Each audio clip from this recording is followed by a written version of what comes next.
जय बाबा स्वामी, जय आत्मेश्वर।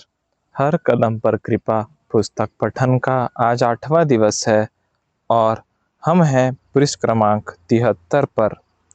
श्री गिरीश बोरकर जी आगे लिखते हैं, महाअवतार बाबा जी के साथ पुनः संबंध।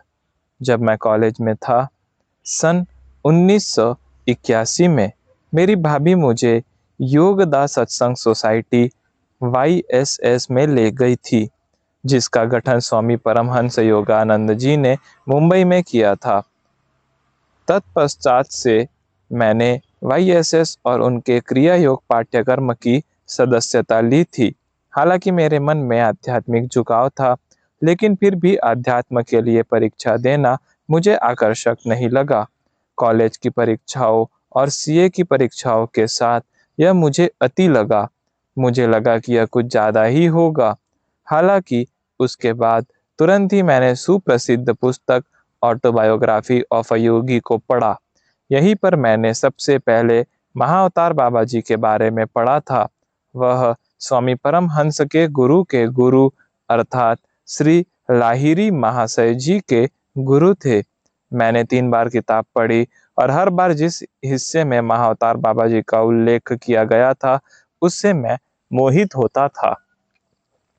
अचानक मेरे एक मित्र ने अप्रैल में मुझे यह बताने के लिए फ़ोन किया कि उसने मुझे द्रोणागिरी में महाअवतार बाबा जी की गुफाओं के बारे में विवरण के साथ वहां कैसे पहुंचा जा सकता है, उसकी जानकारी के लिए एक लिंक ईमेल की है। उन्होंने कहा कि हमें गुफाओं की यात्रा की योजना बनानी चाहिए, जिस पर मैंने जवाब दिया कि हमें इसे वर्षा ऋतु शुरू होने से पहले करना चाहिए। उसी दिन एक महिला सहकर्मी, जो एक अच्छी हस्तरेखाविद थी, हमारे दूसरे विभाग से आई थी। जैसा कि मेरा सहयोगी उसके जीवन के बारे में जानना चाहता था, हम उनसे मिले। उसने मेरी हथेली पर एक नज़र डाली और सुझाव दिया कि मैं अपने स्वास्थ्य का ध्यान रखूं। जब मैंने उल्लेख किया कि मैं पिछले 7 वर्ष से मैराथन दौड़ रहा हूं और पिछले 2 वर्षों से दिन में 2 बार ध्यान कर रहा हूं, तो उन्होंने कहा, ऐसी स्थिति में आपको बाबा जी की गुफाओं में जाना चाहिए। द्रोणागिरी में महाअवतार बाबा जी की गुफाओं में। क्या यह संयोग था? लेकिन संयोग जैसा कुछ होता नहीं। बाद में दिन में जब मैं एक आध्यात्मिक वीडियो देख रहा था, उसमें अंतिम छवि महाअवतार बाबा जी की थी। बस यह क्या हो रहा था? मुझे ब्रह्मांड से गुफाओं में जाने के लिए बहुत सारे संकेत मिल रहे थे। फिर भी मैंने इन संकेतों को गंभीरता से नहीं लिया। मेरी गलती। मई में मैं CA सम्मेलन के लिए केरल गया था। वापस जाते समय हम में से कुछ लोग आदि शंकराचार्य के मठ में दर्शन करने के लिए रुके। मुझे बाद में पता चला कि आदि शंकराचार्य भी बाबा जी के शिष्य थे। जब मैं मुंबई वापस आने के लिए हवाई अड्डे पर पहुंचा, तो एक आवेग में आकर मैंने प्रतीक्षालय में छोटी किताब की दुकान पर जाने का फैसला किया। जैसे ही मैंने दुकान में कदम रखा, VT नीलकंठन की पुस्तक the voice of Baba ji a trilogy ने मेरा ध्यान खींचा। जैसे ही मैंने उस किताब को अपने हाथों में लिया, मुझे बहुत ठंडी ऊर्जा का झटका लगा। यह मेरे सहस्त्रार से मेरे शरीर से होते हुए जमीन में चला गया, जिससे मेरा शरीर ठंडी ऊर्जा से लिप्त हो गया। ऐसा लगा जैसे बाबा जी ने ही मुझे छुआ हो। मैं अभिभूत था, बहुत खुश था, अति भावुक था, सब एक ही समय में। यह कुछ ऐसा था जिसे मैंने पहले कभी अनुभव नहीं किया था। मैंने किताब खरीदी, उसे हाथ में लेकर उस ऊर्जा में डूबते हुए जो कुछ क्षण पहले मैंने अनुभव की थी, आंखें बंद करके बैठ गया। मैंने तय किया, हमें हिमालय जाना चाहिए। हमने जून में गुफा में जाने का फैसला किया। एक दिन कार्यालय से घर वापस जाते समय एक प्रबल इच्छा के तहत मैंने एक थोक पुस्तक विक्रेता की दुकान पर रुकने का फैसला किया। मैं बाबा जी की जानकारी के विषय में कोई भी किताब लेना चाहता था। यह किताबें मुझे दुकान के उस कोने में मिली जहां अंधेरा था। मैंने मार्शल गोविंदन की बाबा जी और 18 सिद्धों की 4 प्रतियां खरीदी। अन्य 3 प्रतियां जियो के लिए थी, जो कि गुफाओं में जाने के इच्छुक थे। दिल्ली रवाना होने से ठीक एक दिन पहले मुझे वाईएसएस का समाचार पत्रक मिला। पहला उदाहरण बाबा जी का था, उनकी फोटो के साथ। मुझे पता था कि हम धन्य हैं और गुफाओं की यात्रा करने की हमारी यात्रा शांतिपूर्ण और सफल होगी। मुझे पता था कि गुफाओं की शांतिपूर्ण और सफल यात्रा के लिए हम आशीर्वादित हैं। हम चार थे, प्रेम पारस, दीपक टंडन, रमेश गगीना और मैं। हम उत्सुक चारों देवताओं के निवास का दौरा करने के लिए चुने गए थे, जहां प्रकृति के हर परमाणु में महाअवतार बाबा जी की ऊर्जा और उपस्थिति महसूस होती है। हमने मुंबई से दिल्ली के लिए उड़ान भरी। जैसे ही हम अजमेर के ऊपर से गुजरे, मुझे ठंडे कंपन महसूस हुए, जो हमें संकेत दे रहे थे कि अजमेर के ख्वाजा मोइनुद्दीन हसन चिश्ती। बस उसी समय पायलट ने घोषणा की कि हम दरगाह के ऊपर से उड़ रहे हैं, भी इस यात्रा के लिए हमें आशीर्वाद दे रहे हैं। दिल्ली से उत्तरांचल के द्रोणागिरी तक की यात्रा की सारी व्यवस्था दीपक और रमेश ने की थी। एक और सबूत सामने आया कि बाबा जी अपने रहस्यमय तरीके से काम करते हैं। जब टैक्सी चालक राजन सोनी शिरडी साईनाथ के भक्त निकले, नई दिल्ली में उतरते ही प्रेम और मुझे एक पारस्परिक मित्र से फोन पर एक लिखित संदेश प्राप्त हुआ। इसमें लिखा था, हम सभी जिस सीमित समय और स्थान में हैं, मैं आपको ढेर सारा प्यार और दया की कामना करता हूँ। प्रेम और आनंद से भरी एक नई चेतना, एक नई जागृति इस दुनिया में और हम में एक मूलभूत बदलाव लाएगी। उच्च ऊर्जाओं द्वारा हम सभी को आशीर्वाद प्राप्त हो। ऐसा ही हो। यह क्या हो रहा था? यात्रा के दौरान रास्ते में हमने कुछ सुरीले साईं भजन सुने, जिससे सहस्त्रार चक्र ठंडा हो गया। आमतौर पर किसी व्यक्ति को परिवहन कर का भुगतान करने में 2 घंटे से अधिक समय लगता है। हमारा कार्य 45 मिनट में ही निपट गया। हमारा विश्वास और मजबूत होता गया। बाबा जी यह सुनिश्चित कर रहे थे कि चीजें हमारे लिए हर कदम पर सही हो। प्रेम ने उनके द्वारा रचित बाबा जी के भजन गाना शुरू किया। हम सहगायक के रूप में उनके साथ थे। यह बहुत मजेदार था। हम इस प्रक्रिया में स्वयं को शुद्ध होते हुए महसूस कर सकते थे। हमने यह मानकर कोई होटल बुक नहीं किया था कि यह अव्यस्त समय है, इसीलिए हमें आसानी से कमरे मिल जाएंगे। हमने इस बात को हल्के में लिया और ज़्यादा महत्व नहीं दिया कि यह सप्ताहांत था। सप्ताहांत में आसपास के इलाकों से स्थानीय लोग पहाड़ियों पर आते हैं। रमेश ने अपने कार्यालय के एक स्थानीय सहयोगी को फ़ोन किया, जिसने हमें गर्म पानी जाने के लिए कहा। वहीं पर हमें अपने कमरे मिलेंगे। होटल के मालिक ने जल्द ही हमें यह बताने के लिए फ़ोन किया कि उसके पास केवल 2 कमरे हैं। हमें उतने की ही ज़रूरत थी। हम रात 9:10 पर गर्म पानी के होटल सगुन पहुँचे। रात करीब 10:15 बजे रात्रि भोजन के बाद प्रेम ने खुद की रचना गाना शुरू किया। जैसे ही उन्होंने गाया, मुझे वही ऊर्जा महसूस हुई जो मैं पिछले 2 महीनों में अनुभव कर रहा था। इस बार यह बहुत प्रबलता से अनुभव हो रही थी। मेरा शरीर एक ऊर्जा क्षेत्र में गिर चुका था। मेरी आंखें अनैच्छिक रूप से बंद हो गई। मैंने प्रेम से कहा कि मैं बाबा जी की उपस्थिति को महसूस कर सकता हूँ। प्रेम ने पुष्टि की कि बाबा जी कमरे में थे।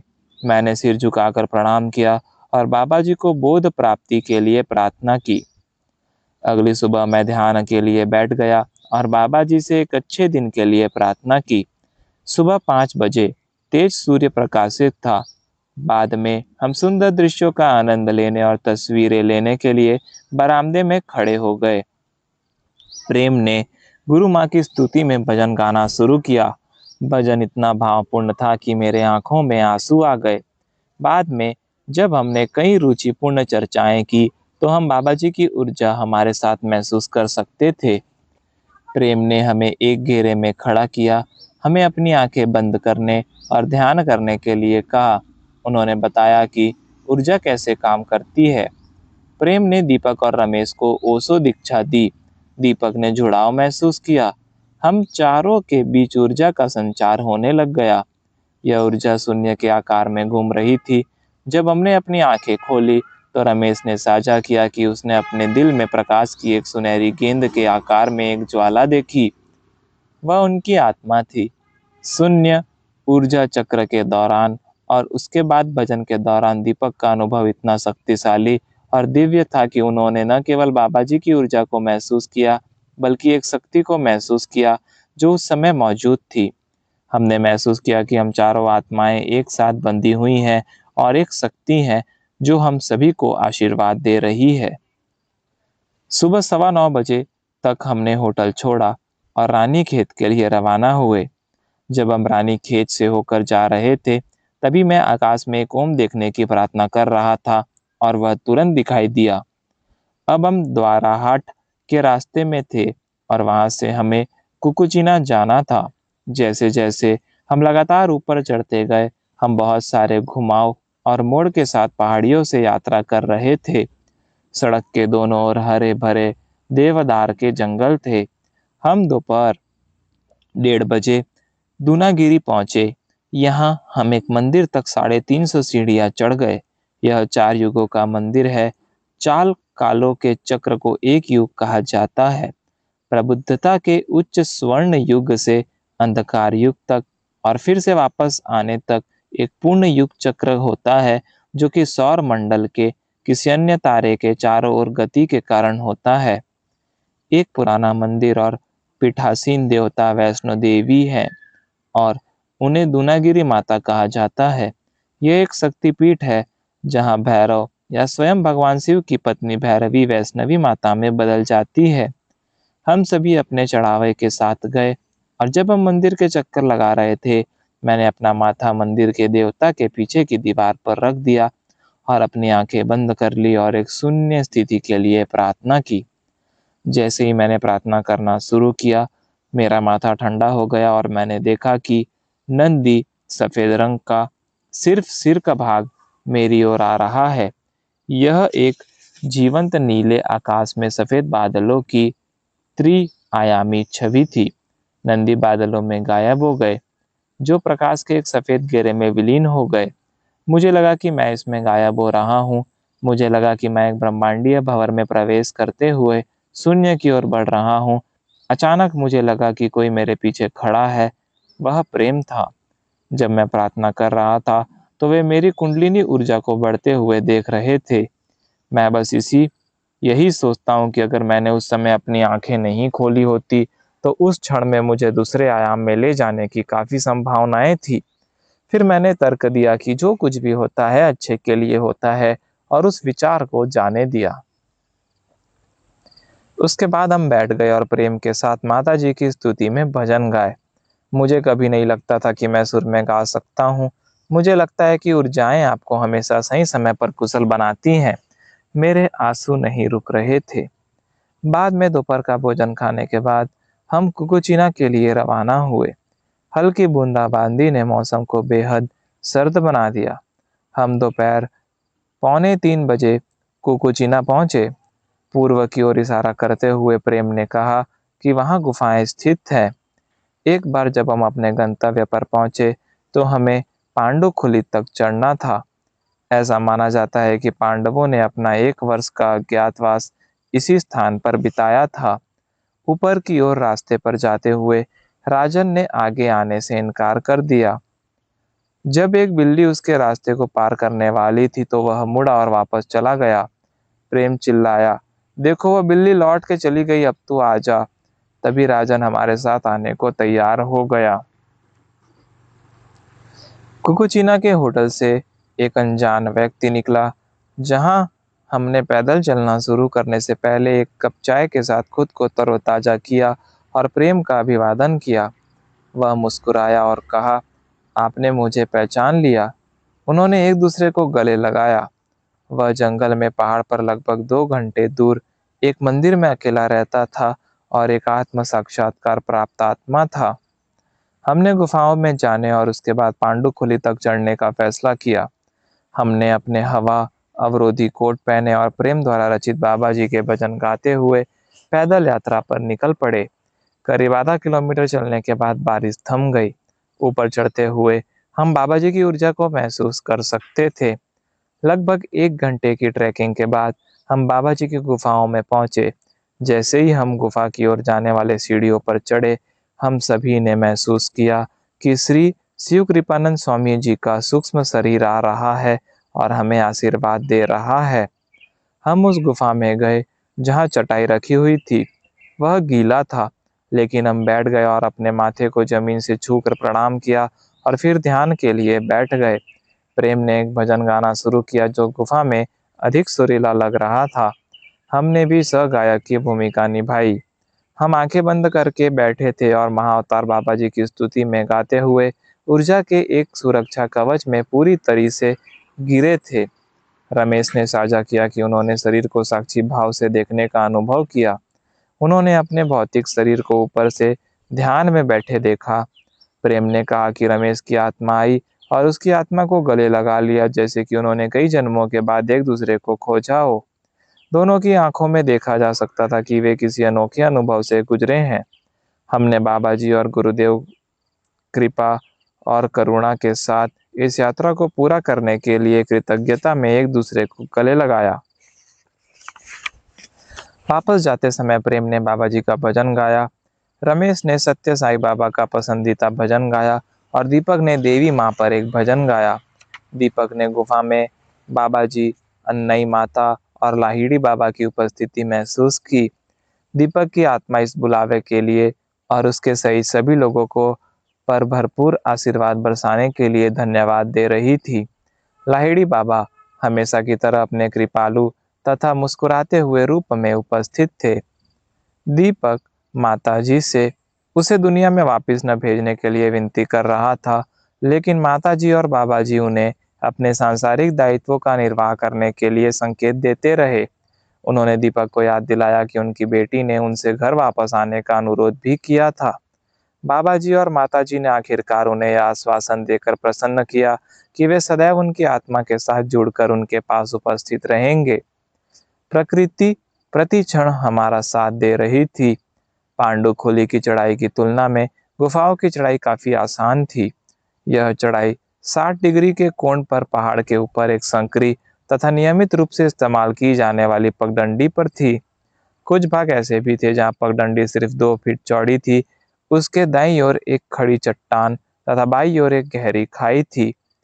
इन सकरे रास्तों पर जरा सा भी फिसले तो हमारा अंत हो सकता था, लेकिन इस तरह के विचार कभी हमारे दिमाग में आए ही नहीं, क्योंकि हमने उन खतरनाक हिस्सों को खुशी खुशी पार कर लिया था। चढ़ाई के रास्ते में प्रकृति के चारों ओर से सुना जा सकता था पक्षियों की पुकार, पत्तों की सरसराहट, हवा का पहाड़ों में गूंजता हुआ हुश जैसा स्वर। ये सभी स्वर एकदम स्पष्ट सुने जा सकते थे। ऊर्जा का स्तर इतना अधिक था कि कोई भी व्यक्ति अधिक समय तक आराम नहीं करता था और ऊपर की ओर बढ़ता रहता। पर्वत के शिखर पर पहुंचकर प्रेम और मैं सूर्य देव की ओर मुख करके प्रार्थना करने के लिए बैठ गए। शाम के 6:30 बजे थे। डूबता सूरज अभी भी चमक रहा था। मैं बाबा जी के ऊर्जा क्षेत्र में पूरी तरह से गिर गया था। मैं निरंतर उनके नाम का जाप करता रहा। मुझे लगा कि मैंने डूबते हुए सूर्य में बाबा जी की छवि देखी है। इसके बाद मैंने सभी पीठासीन गुरुओं और देवताओं को इस अद्भुत अनुभव के लिए और बिना किसी बाधा के हमें यहाँ तक लाने के लिए धन्यवाद दिया। प्रेम जमीन पर ध्यान के लिए बैठे थे। तभी भगवान शिव उनके सामने प्रकट हुए और उन्हें आशीर्वाद दिया। फिर हम रात्रि विश्राम के लिए आश्रम में गए। ऊपर से दिखने वाला दृश्य बहुत ही दिव्य था। हम एक अमेरिकी से मिले जो पिछले 4 साल से वहां आ रहा था। बातचीत के दौरान उसने बताया कि उसका नाम सुनीता है। मैंने उसे बताया कि यह लड़कियों वाला नाम है। उसने कहा कि उसके नाम का मतलब शून्य है। मुझे एहसास हुआ कि उसका नाम शून्यता है। यह नाम उसके गुरु द्वारा उसे दिया गया था। उसे भारतीय रीति रिवाजों और मंत्रों की अच्छी जानकारी थी। जब प्रेम उसे ओशो के बारे में समझा रहे थे तो उसने कहा, ओशो के ओ का अर्थ है शून्य। इस तरह से उसका नाता ओशो से जुड़ा हुआ है। जब प्रेम और शून्य की नजरें मिली तो शून्य ने प्रेम से कहा कि 10 किलोमीटर दूर एक शिव मंदिर है। उसने कहा कि वह साक्षात भगवान शिव के साथ बातचीत कर सका। उसने प्रेम को अपने साथ आने के लिए आमंत्रित किया। एक भिन्न संस्कृति वाले व्यक्ति का भारतीय संस्कृति से इतना परिचित होना बहुत अच्छा लग रहा था। रात्रि के भोजन के बाद हमने रात बिताने के लिए एक झोपड़ी को चुना, जिसमें शिरडी साईनाथ और श्री पूर्णानंद गुरु की तस्वीर तथा हिमालय की बर्फ में ओम की छवि की तस्वीर दीवारों पर लगी हुई थी। हमने शिरडी के साईं बाबा की तस्वीर के सामने एक मोमबत्ती जलाई और प्रेम ने गाना शुरू करने से पहले मंत्र द्वारा गुरु आवाहन किया, और फिर प्रेम अपने भजनों के साथ हमें एक अलग ही आयाम में ले गए। मोमबत्ती हर समय चटक रही थी, जो कि हमारी शुद्धि करने का संकेत दे रही थी। ऐसा उस समय हो रहा था जब प्रेम अपने द्वारा रचित भजन महाअवतार जय श्री बाबा जी, नागराज जय श्री बाबा जी, तेरे शरण आए हम बाबा जी, तेरे शरण आए हम बाबा जी, नमः नमः शिवाय, ओम नमः शिवाय, नमः नमः शिवाय, ओम नमः शिवाय गा रहे थे। श्री महाअवतार बाबा जी ने आशीर्वाद दिया। जब भी कोई ध्यान करते हुए इस धुन को गाता है तो उसकी गूंज उसे ब्रह्मांड में सुनाई देती है। जय बाबा स्वामी, जय आत्मेश्वर।